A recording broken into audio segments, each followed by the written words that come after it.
Hello, everyone, and welcome to another episode of Integrity Matters by Turnitin. My name is Chooks, and with me in the house today is Professor Roseanna Bourke, who is the Director of Educational Psychology, and she manages the program for the Institute of Education at Massey University.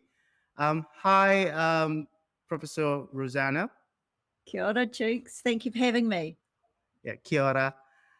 For today, we're going to be exploring what inclusive assessment is and strategies for making assessment work for learning. I've recently been following your work, and you recently did a piece around making assessment work for learning. So, before we get into that conversation, can you tell us a bit about your academic research, your professional background, and what excites you about the work you do at Massey University? I started my career as a primary school teacher, and that's where my interest in learning and assessment arose because I was really interested in how young people conceptualize their learning. And I noticed that when these children face barriers to learning, it often wasn't because they weren't motivated or bored, but it was because their views of what they were trying to do were quite different from my views as a teacher or the task expectation. I also noticed that there was a difference between what a child could do on any given occasion to what they would do when they came to do assessments. And that depended on how much they valued that assessment. So, as a result of some of the experiences as being a classroom teacher, I became a psychologist to understand learning and assessment, especially those who are marginalized in their learning or experience barriers outside of their control. So, in other words, I was interested in what systems failures happened to prevent the enhancement of young people's learning.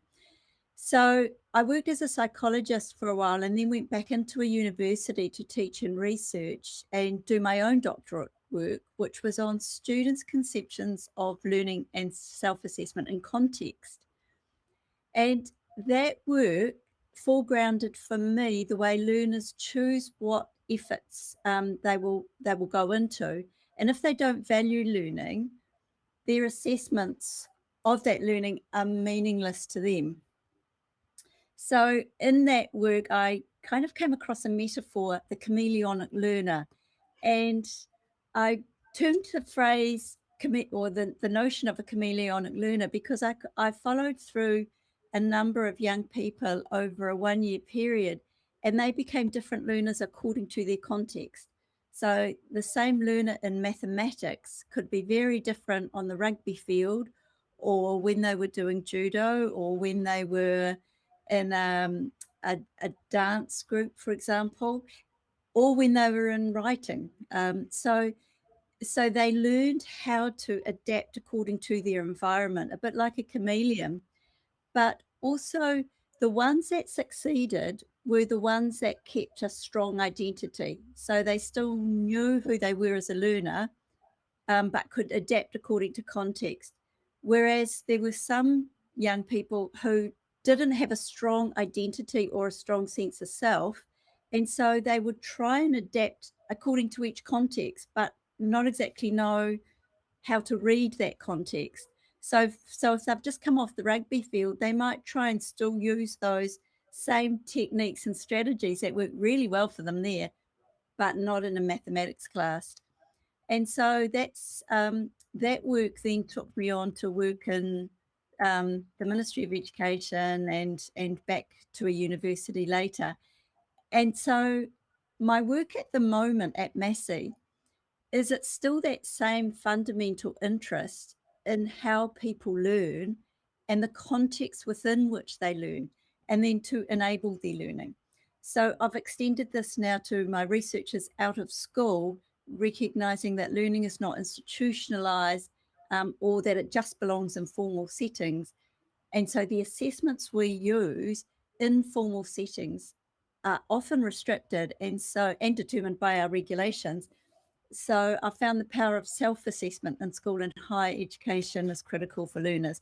So that's what really excites me is can we make a better way for learners through our assessment so that the assessment really does work for learning? Great. I think that's a really good segue into what the conversation for today. And I must say, you do have an exciting background.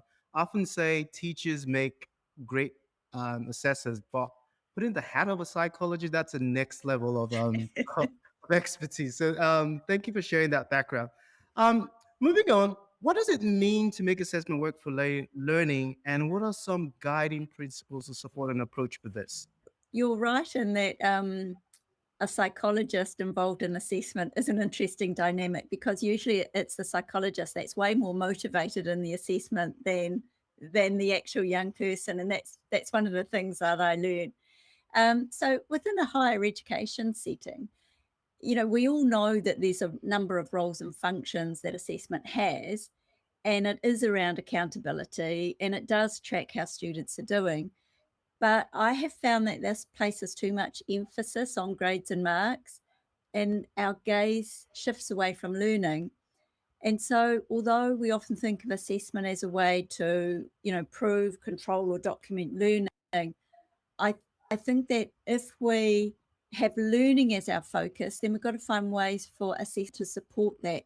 So, um, I guess one of the things that I'm really interested in is creating really useful, meaningful, authentic assessment tasks so that students see themselves in the assessment in the same way that they should see themselves in their learning.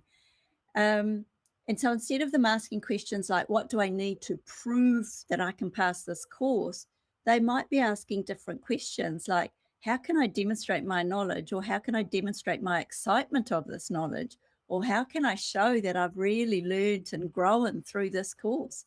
Um, and so the assessment shouldn't be the driver that students use to necessarily direct or determine their learning, but we need to encourage their driver to be around more their aspirations or their motivation or, or even the volition, that just internal urge to learn and know and then immerse themselves in the learning.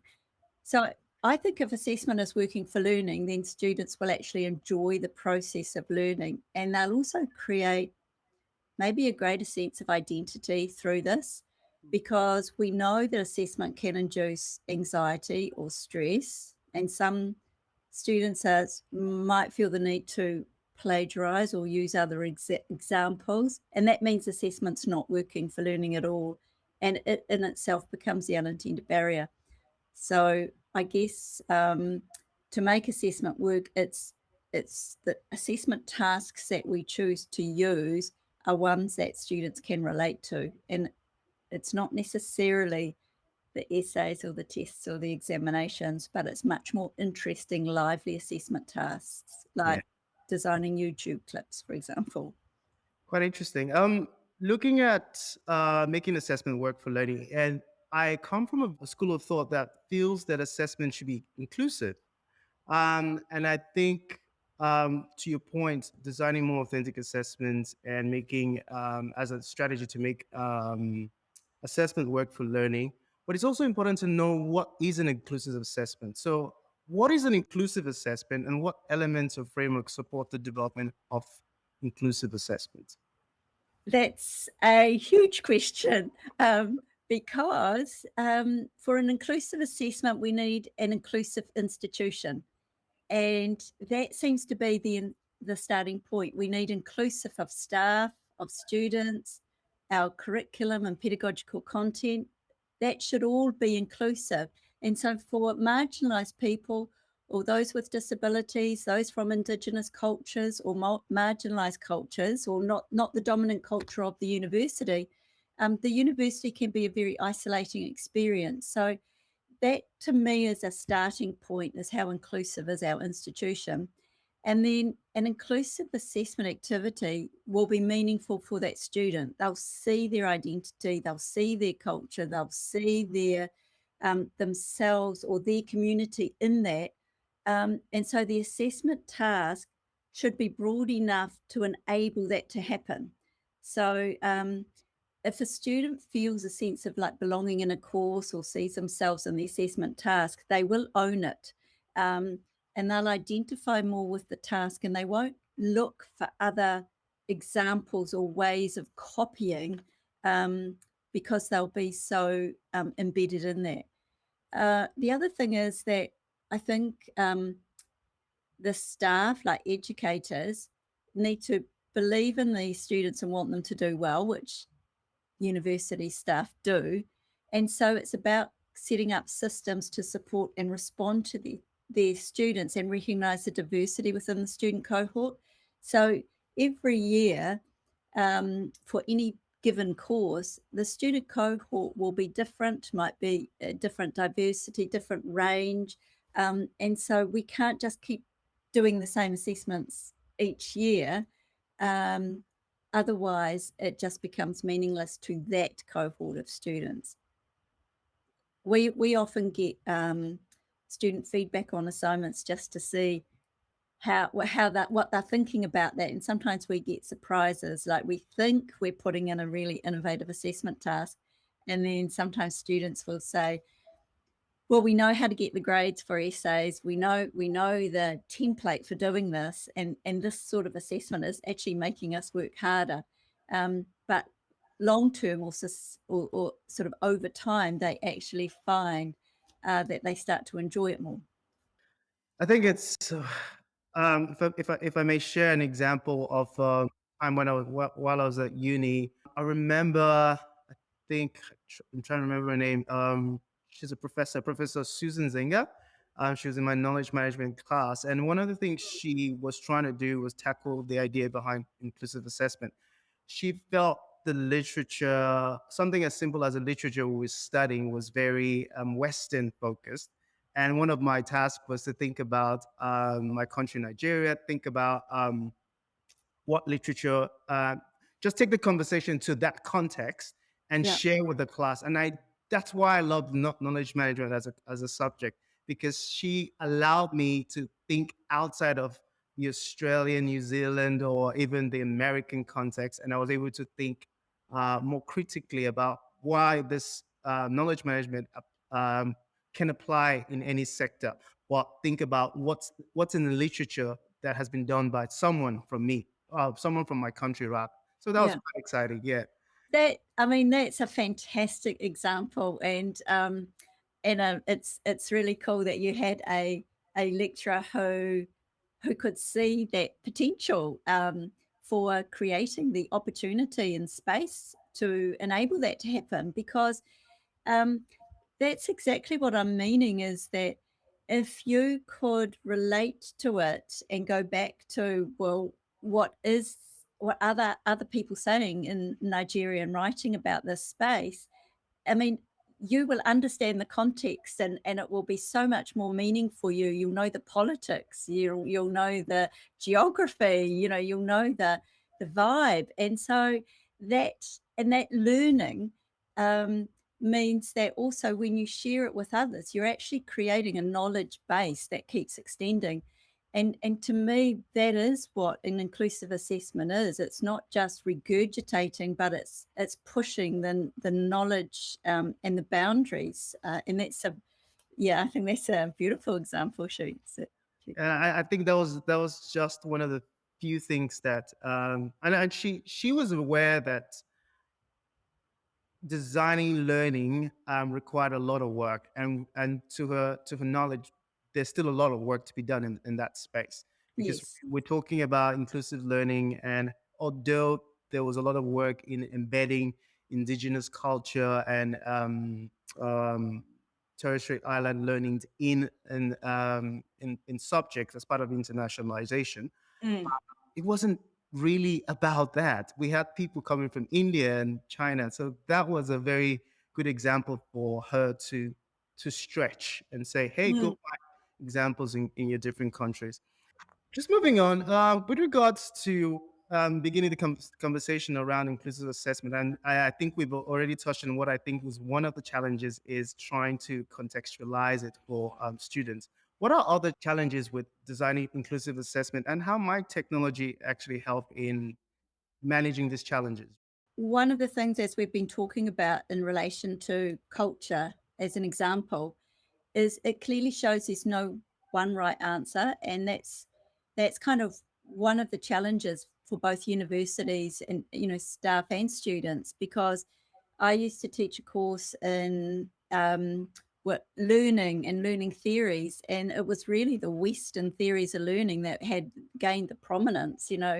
We were brought up on the classical theories of learning and the behavioral theories and the cognitive theories and the sociocultural theories. And when you start digging into that, into the indigenous theories of learning, it kind of really opens up and the whole notion of what learning actually means, which extends uh, way beyond a linear notion of learning. And that's why I think we have to be so careful with assessment, because quite often the assessments chosen are going back to our linear views of learning, not to that broader conceptualization. So one of the challenges is that given that there is no one right answer, technology allows us to be much more part of, immersed in, and engaging with the global community. And so that's where whatever field of study students are involved in, they will find that it's quite uncomfortable at times because there's so much information and knowledge out there. It's being able to discern what they need, and students often talk about going down rabbit holes where they're constantly finding pieces to follow. But I guess that's part of critical thinking that we're trying to encourage students at university level, is understanding what to believe or what pathways to follow. So that would be, one of the key challenges. But the other thing about digital technology, it does provide for more freedom. And I think the way we facilitate our teaching and our assessments and how students engage with us, that I often find I get to know students better through the online presence at times than through face-to-face, where they might not be so willing or so confident to share ideas. So there are both challenges, but there are also ways that technology can be used to support uh, perhaps more in-depth learning and assessment. With the thinking, I think I can't remember where I picked this up from. There is now a move to co-design assessments with students, and just because we're looking at making it more authentic, and also thinking about introducing some level of inclusiveness in it. Um, what would you say are some of the challenges that educators will face while in the development phase with students? So co-designing with students is a very powerful tool, because it's actually part of the learning for students as well. Uh, the movement in student staff partnership is part of that process, where the power of the teacher is shared with students. Now, the challenges for institutions are that there are always regulations and assessment guidelines, where often you have to have predetermined the assessment and predetermined marking rubric and predetermined um, what how many assessment points, the percentage, etc. So that for a cohort of students that come in, it's really hard to get past a university's policy that you can say, well, we're going to co-design this. So one of the things is that I have incorporated a few ways of being able to do that. One is that I have co-designed marking rubrics with a cohort of students that then can be used in the subsequent cohort, used with them for them to gain clarity around the marking rubric. So sometimes it's students co-designing for other students, so it's going back for the next year. Another one is where we do have to set criteria for our marking, that we separate out a task criteria with a quality criteria. And the task criteria is what we do need to see in this course. And the quality criteria is where students choose how they want to be marked, or what they want to have a focus on for the way that they've engaged with this particular assignment. And we've played around with ideas for that as well. So So co-designing is a really important aspect, but I think we're still all trying to figure out ways where when we're in institutions and there are strongly held views about institutional norms, or this has always been the way, that progress or what we aspire to do is often seen as being risky. So institutions that are risk averse are less likely to pick that up. Mm. But I've always enjoyed Barbara Rogoff's work in sociocultural theories of learning, where she often talked about that we know we're learning when we're on the border of incompetence towards the edge of competence, or the edge of competence on the border of incompetence. And it's kind of that's where learning is uncomfortable for students. And so we really encourage them to sort of push themselves as much as they can. And that they will know that they're learning. Mm. Um, but stability is safe. That's in learning, and so people don't necessarily push to the boundaries of where they could go. So that's where we've been trialing some new co-designing some assessment strategies with students. For example, students developing YouTube clips. They find they learn more when they do something like that rather than just do a standard essay or written assignment. Yeah, I often think that co-design it should be a strategy and could be a strategy to actually increase student buy-in into why they need to learn and why they need to do assessments. But that's just my opinion.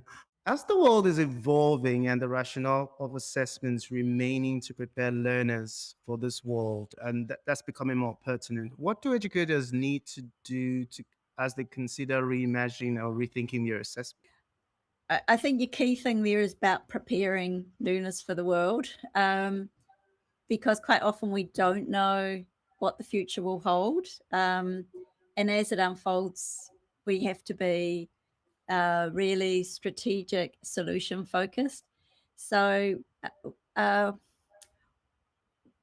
I'm looking at assessments that support learners to think. Um, so it's not just regurgitating knowledge, and it's not just trying to apply it, but to actually make them think. And so one way I've been trialing over the years is actually self-assessment, where it's not self-marking or self-grading. It's supporting learners to self-assess the learning of any given area.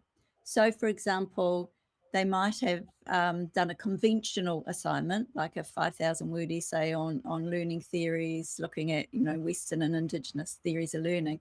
But then a self-assessment might occur, say, 2 weeks after they've completed that, without them knowing what it was going to be beforehand, which might be write your own theory of learning in 14 words, no more, no less. And so students then, with all this knowledge of their learning theories, then have to get it right down to 14 words, no more, no less, and write their theory of learning. And we get some fantastic results there. I've tried all sorts of different self-assessment strategies, and I often get challenged by would we want pilots or specialists like surgeons or doctors to get through with self-assessment? And my answer to that is always that self-assessment is one part of the assessment tool, and but they do need it. So we've seen a number of examples over the years about pilots who have, like Captain Sullenberger in New York, who landed when both jet engines stopped, and he had to land on the Hudson River. Yes, I And remember that. yeah, and in that I haven't seen the movie, evidently he's a movie, but I listened to all his interviews after that time, and he was making the same sort of notion of he as he had only seconds to ascertain, the skills and expertise of those around him and who would do what. And he said he'd never been trained in something like that. It's not something, you train to, but you bring everything together. And in that moment, he was self-assessing. Another example is here in New Zealand. We had someone have a heart attack in the middle of a flight, and there was no doctor on board, but there was a vet, and the vet was able to support that person. And she also talked about, this isn't something I trained for or was assessed on, but she self-assessed her skills and knowledge in order to do that. So I think there's a lot of examples about there will be novel and unexpected situations that arise across any discipline or any field of knowledge for any professional. And there will be times where you need to self-assess in that moment. And part of our university's role and responsibility is to prepare people for that situation that we don't know about. And so by helping to create self-assessment tasks within all our courses, we're getting students prepared to be able to perform in the time that they need it, and not rely on a mark or a grade or a stamp or a sticker, but actually in real life self-assess. So that's one way about rethinking assessment. This just made me remember the fire drill we do when we were in primary school, and so yeah, I don't know why it took me down that path, but yeah, I think you do make a really good point. It's preparing students for how to think as things are evolving, as opposed to um, creating that one size. This is what you're gonna do in class, and they expect that that's what they're gonna do in real life, and they get into real life and something totally happens. Yeah. So that process of getting them to think, okay, this is not what I trained for, but how can I think through this process? So that's a really Yes. good point. And Yeah. and I think with self-assessment, it's not an isolated activity. And so in that moment, it's self-assessing what needs to be done. It's self-assessing what skills and competencies you have to do that.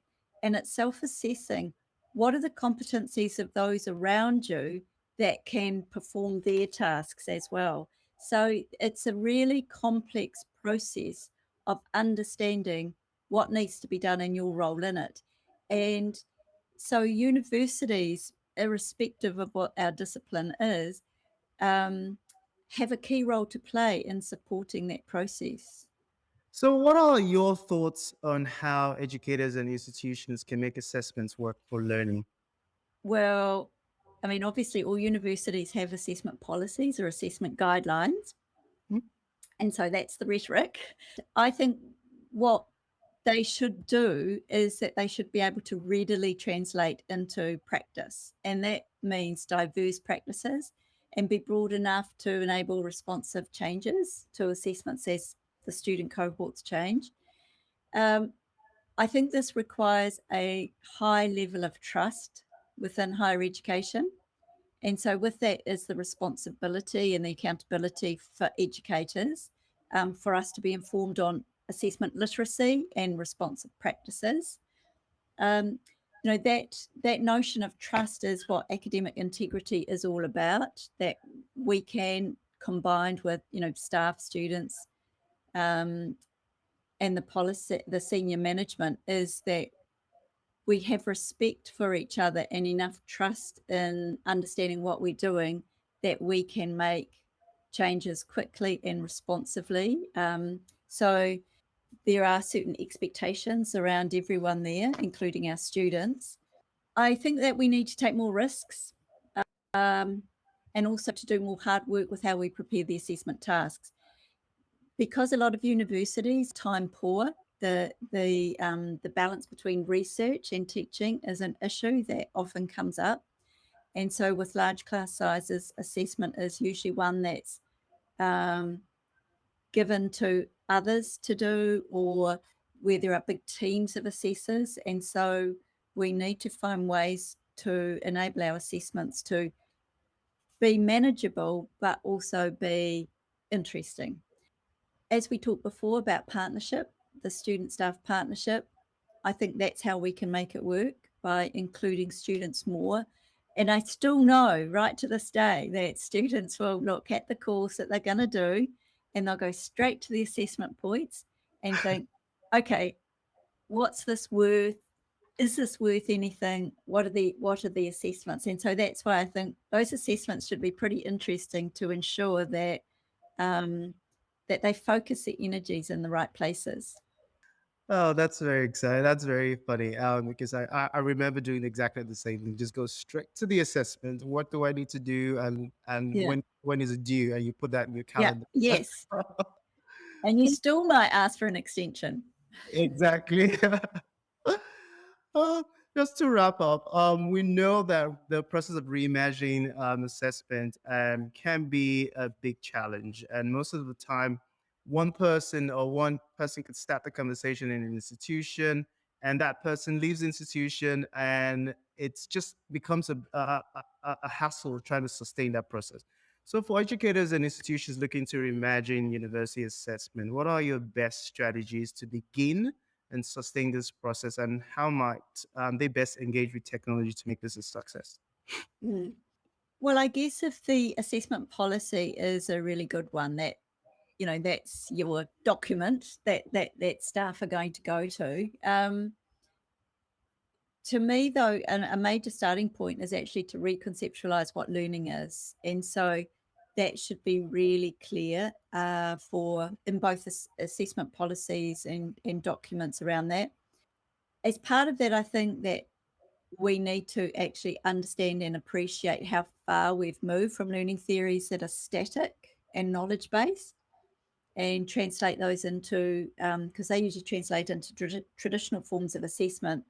But if we start looking at learning in quite a different way, we'll have much more socio-cultural, historical, that political side of learning will start to make more visible.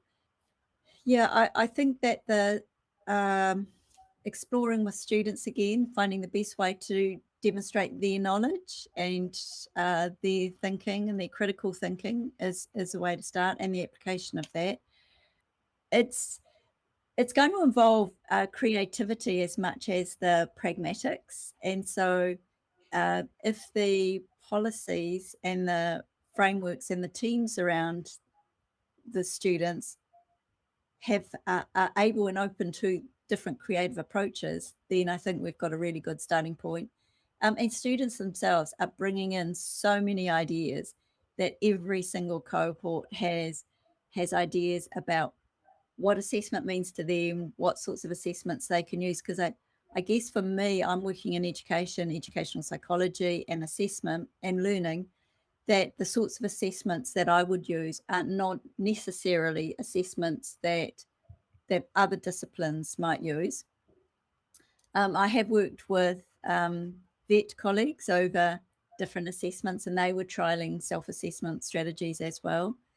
So I guess it depends on, you know, what the what the culture of the both the college as well as the university has around things like learning and teaching and assessment. And I guess I'm really fortunate to be in a university that does allow for different ways of looking at assessment, different ways of engaging learners, you know, in our teaching and in our assessments across our institute.